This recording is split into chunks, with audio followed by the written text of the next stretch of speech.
Evening, everybody. Glad the tornado passed over our fair city.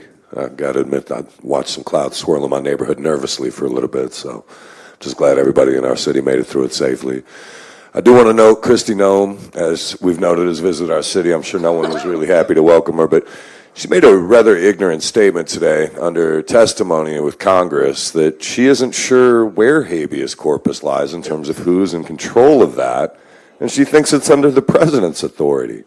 She actually had to have a sitting senator lecturer, the director of our Homeland Security for our entire country, to be lectured about how habeas corpus works and where it originates. It's embarrassing to exist in this country right now. I'll be quite frank. Decades and centuries of embarrassing things that I'm sure you guys have all heard me talk about for a really long time, but it's getting excessive at this point. And I think it's deeply frustrating that within our own city, even at such a wonderful event as Pride, we had people show up that were basically bigots with protest signs to come interrupt a beautiful day. But I will note that I personally made sure that they felt very unwelcome there, as did other people, as we all should. Because I think that's the kind of thing that I hope our city will encourage more of, is that people like Kristi Noem are not welcome here. Whether or not you agree with their policies personally or you vote for the people that appointed them, they're not welcome here. This is a sanctuary state, not just a city. Our law enforcement can't cooperate with them, and they shouldn't be welcome here. I actively encourage our own citizens to resist anyone that you see trying to kidnap another human being. Because if they're denying people due process and habeas corpus, I think one of the most important things you should always remember in self-defense is that you would never let a kidnapper take you to a second location.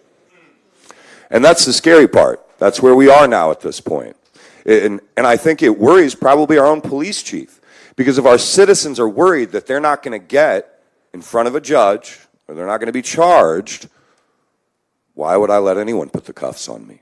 Why would I let them put it on any of our citizens? And I think that's the kind of question that you guys as leaders should start questioning, whether or not ICE agents that come to our city and leave children unattended. I have friends who have literally had DCFS officials show up to their house under the suspicion that they left their kids unattended. But we have federal agents coming and executing bogus warrants in our city. That's unacceptable. I'll note that back in 2017, 3 of our older persons out of 10 voted to make this a welcoming city. Even with Illinois' protections, you still have the ability to add additional ones, like making this an actual sanctuary city. I would strongly advise you and urge you to put that kind of language in an ordinance. Things are getting worse. It's not getting better. We're about to watch our president throw one of the largest birthday parades you've ever seen in your life. And the only place I'm familiar with that does those kind of things is North Korea, Russia, and other dictatorships. That should worry all of us. It doesn't matter if you voted for him or not. You cannot, under good conscience, be sanctioning the kind of things that you're watching happening right now, where our Constitution is being shredded, where the Supreme Court is being ignored on a 9-0 decision. That's literally the rule of law being flouted by our head official. And I think that's the kind of thing that I think all of us, especially within the people that I talk to and that our community, are deeply, deeply worried about what comes next. People talking about getting concealed carry licenses and FOID cards and things like that, as though that's going to stop the fear that we all feel about what comes next. Because if they're deporting people that were born here, if they're deporting people that are naturalized, if they're deporting people at their immigration appointments, I mean, these people are following the law. And they're still being sent out of country. They're still being shipped to, and it's not just El Salvador. I mean, I don't know if you guys saw the news recently, but they're shipping them elsewhere too, like South Sudan. I mean, it should worry all of us. And I really hope that as city leaders, you guys are really considering what you can do to calm that sort of fear here.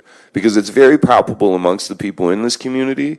And I think it's really worrying to a lot of us that we don't hear a lot of that from our city leaders. Simple statements, simple, speeches, or even just simple things like saying, Kristi Noem isn't welcome here. I mean, I'm not going to talk about your personal politics or question them, Mayor. But the idea, though, that as citizens of this community, we would all feel a lot safer if our elected leaders took more time to kind of speak to that larger level, because I know you guys deal with things like lawns and snow shoveling and things like that, but that existential fear, I'm sure you guys feel, and I think everyone